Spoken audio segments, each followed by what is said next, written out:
Okay guys, today I'm going to do another video on how to set up the RC-300 for live performance. Today we're going to do a little blues shuffle number. I'm going to start from scratch here and I'm going to set up the system all the way from beginning to end, and I'm going to show you a couple of little tricks that I've learned along the way that are really helpful. Alright, let's start out with an empty memory location here, memory location number 25. You notice it says init memory empty. First thing that I do is I like to set my rhythm pattern. I've already been playing around with it and I know the pattern I want. I want, first of all, beats per minute of 154. So I'll come up here and press the drums, hit the tap tempo button, and I will increase my tempo up to 154. So there's my tempo. I'll exit that. I want a drum pattern of a shuffle 2. Then I come down here to the edit button under the rhythm, and here I can select my pattern. I'll come up here to shuffle 1, shuffle 2. Now that's the pattern that I want for this song. Okay, now I'll exit that. I'll turn the drums off. Now, so that I don't forget, I'm going to write this into this memory location, that drum pattern. So I hit write. And it says, do I want to write to 25? Yes. Hit write again, and it's writing, and now it's done. Now, if you'll notice, the init memory empty message has not changed. Now, I've written it in, so we're safe. Let's change to a new memory location. Let's go to 26, which is also empty. If I press the drum pattern here, we're going to get the default drum pattern. The default drum pattern, which is a simple beat 1. Now here's something interesting. Go back to 25. 25, the message on 26 and the message on 25 are the same, right? But if I press the drum pattern for 25,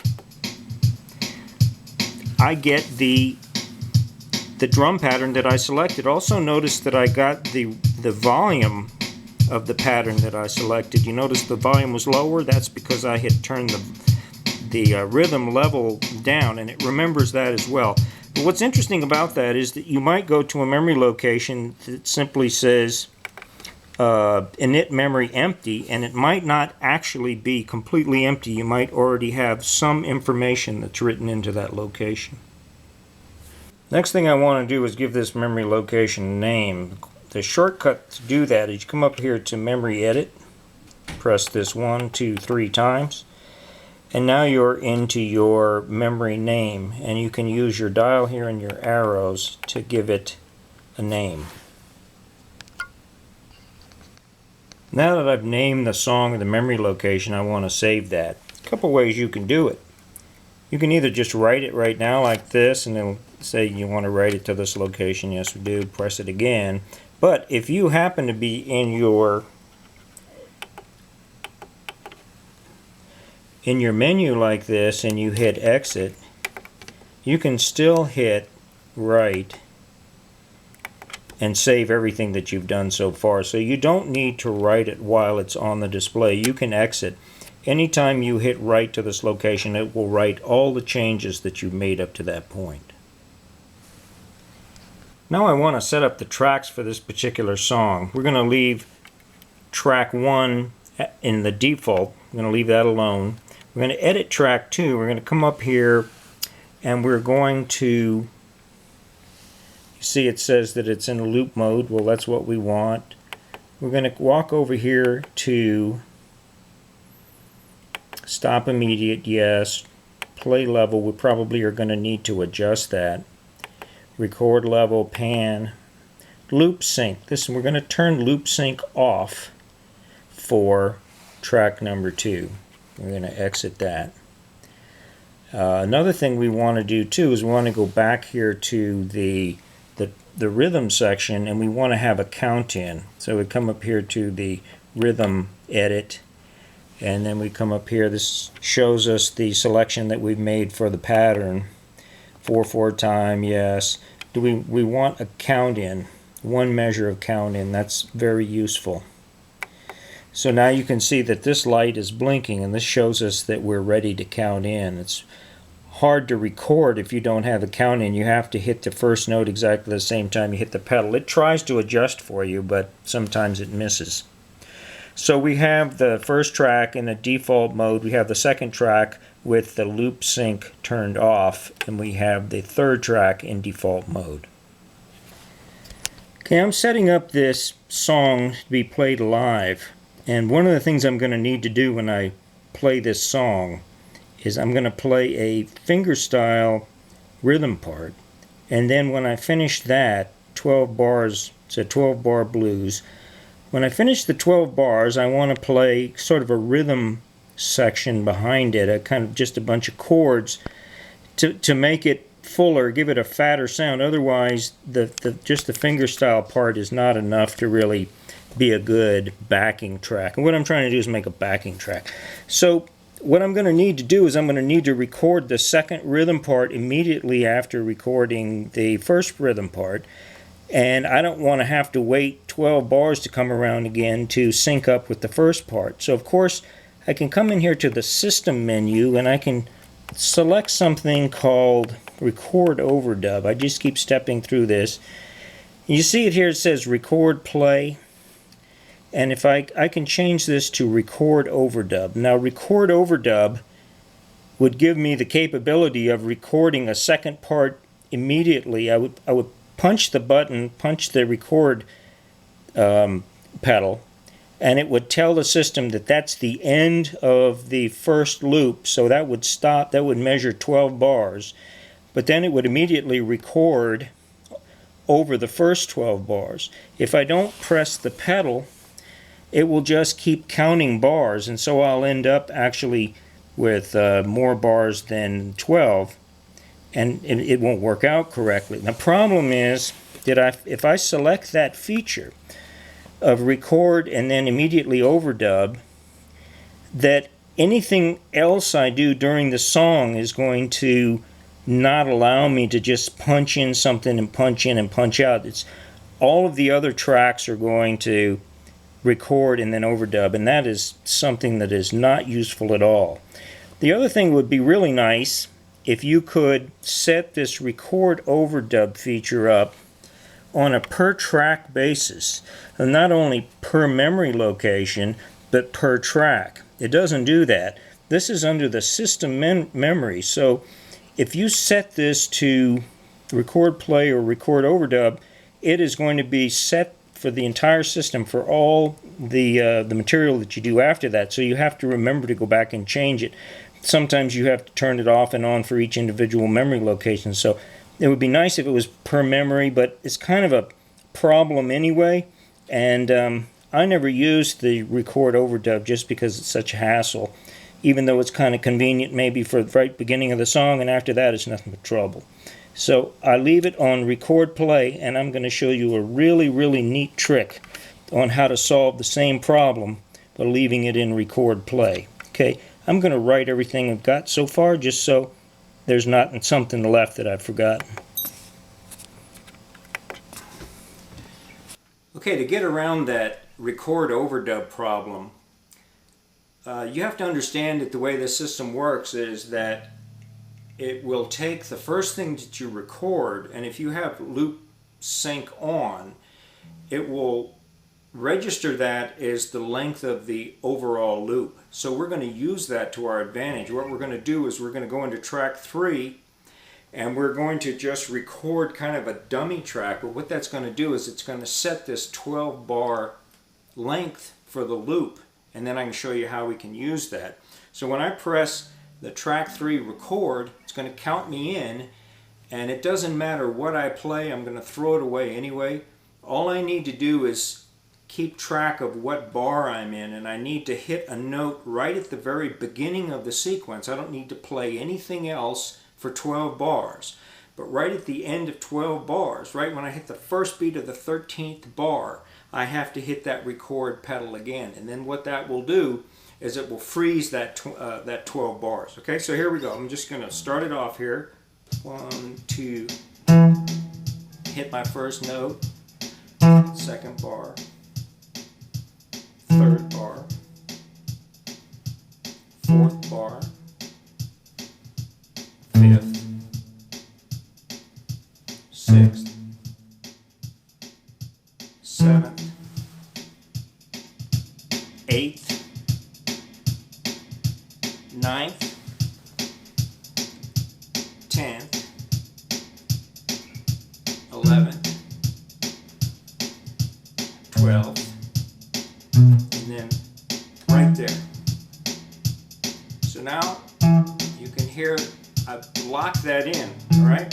So I'm going to turn it off now. It's done its job. Like I said, as long as you hit that very first note, you don't have to hit any other notes at all. You don't have to play anything. The only thing is that sometimes it's useful to kind of keep track of where you are by maybe playing the root note of that chord or whatever that you're in. But other than that, as long as you hit that first note, it will remember how long that loop is. Now, if you start the record, even if it counts in, and the red light comes on, and if you don't play anything and you count 12 bars, it will not remember it. It will basically say, hey, you didn't play anything, so forget it. So you have to play one note at the very first beat. Okay, let's take a look at the system after we've recorded that dummy track. We recorded it on track 3, and you can see here that we've got data on track 3. So let's go to the info on track 3, come up here and look at the information on track 3. Step through it here, and it shows that we have 24 bars. 24 bars, 12 bars, same thing. It just depends on how the rhythm is set up, but that's essentially 12 bars. It's just counting double time. So it did capture the 24 or 12 bars on that track. So now the system, it thinks that our loop length is 24 or 12 bars. Now later on, all we have to do, once we've recorded the rest of it, we'll hit this stop button and hold it down for 2 seconds, or we'll hit the play button on the track 3, hold it down for 2 seconds, and it will erase that dummy track. But we don't want to do that until after we've been able to put it to use and record here on the first track. So remember, we had on the first track, this is loop sync on, this is loop sync off, and this is loop sync on. If you don't have the loop sync on, which is a default, you will not be able to do what I just did. You have to have the loop sync on in order for it to register that loop length. Now, another really nice thing about doing it that way is that our count-in still works on the tracks that do not have anything recorded on them yet. If I hit record on track 3, I will not get a count-in because it's already got something recorded. But that's okay, because we're going to record on track 1 and 2. So really just track 1 is all we care about the count-in, because we're going to record, I'm going to record 2 rhythm parts. So what I want you to listen to here is how I'm going to play a fingerstyle part of the rhythm section, and it will automatically loop over and start playing that, and I can continue to record. So what you do is you start the recording and you leave the recording on, and it'll get to the end of that 12 bars and it will keep recording, but it will record over what you already recorded. So it's an automatic overdub without all the hassles of setting your whole system up for record overdub. So let's give it a shot here. I'm going to hit the record button, record pedal on track 1, and it's going to give me a count in, and then I'm going to play one part of the 12-bar blues, and then I'm going to play another part over it. Actually, I think I'll play 3 parts. Okay? No, I'll play 2. All right, so here we go.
going to record it. We're going to record it on the second track, which has the loop sync off. It doesn't matter where in the sequence I record it because it's going to exist all by itself as a little mini loop. So I'm going to get ready here. I'm going to record it right here. Get ready to kick it out. Da da da. See right there where I would have played it again, that's when I kick it out and it will record and play back exactly at the right time.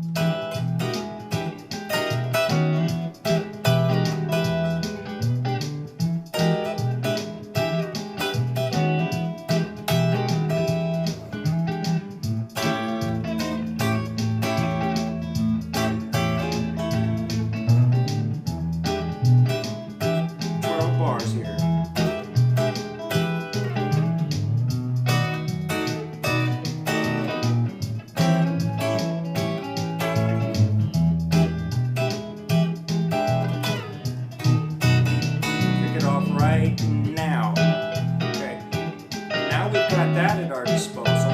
Okay, now I'm going to play some lead and see how it works out.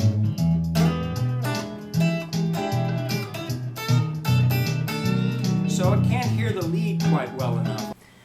Okay, there's two different ways that we can address the level imbalance between the memory or playback sounds and your live guitar sounds. The first way is to address it before it ever happens, and that is we go over here to let's look at track 1. Actually, track 1, we start off with the loop mode, and we walk over here to play level. Okay, now play level, it says 100, that's the default. Also we have record level. If we always have a problem with our playback being too loud for our lead part, you reduce your record level. So reduce it, you might start out putting it down to 80%. And what that will do is it will give you automatically a lower signal level on the recording. But a lot of times you've already recorded it, and at that point what you need to do is you need to come up here to the play level, and you need to reduce the play level. Now this goes from 0 to 200, so you can increase it or you can decrease it. But remember, this is strictly related to the information that's recorded on these 3 tracks. And your guitar, live guitar, is independent of that. So here's how I would suggest that you go about setting those levels. And let me play track 1. Way too loud, okay? So I'm going to bring this level down.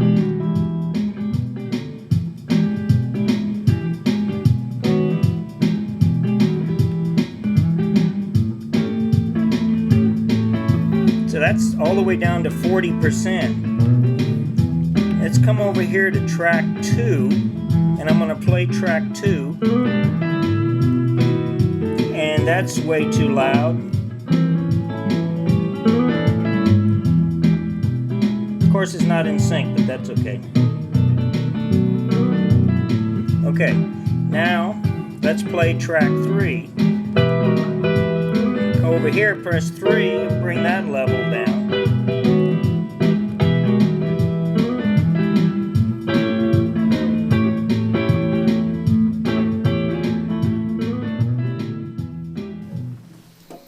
Okay, ready for the big test here. So let me kick off track 1. Let's see what our relationship between the live guitar sound and the recorded sound sounds like now. See, much better chance to override that now.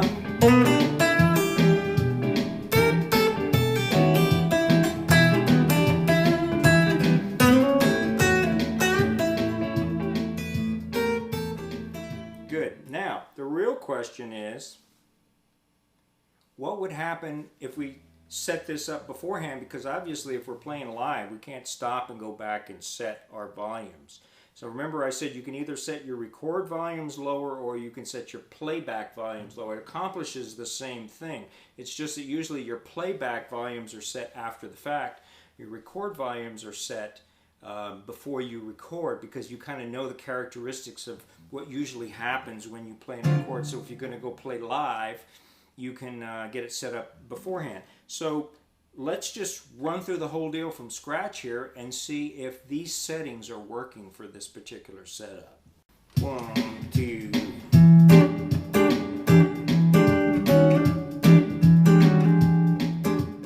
Now I'm going to record that little asynchronous part.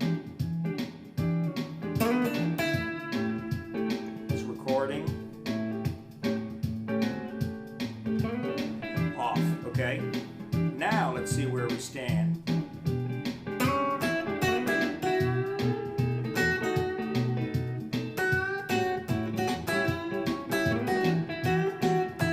See, now everything seems to be balanced pretty well.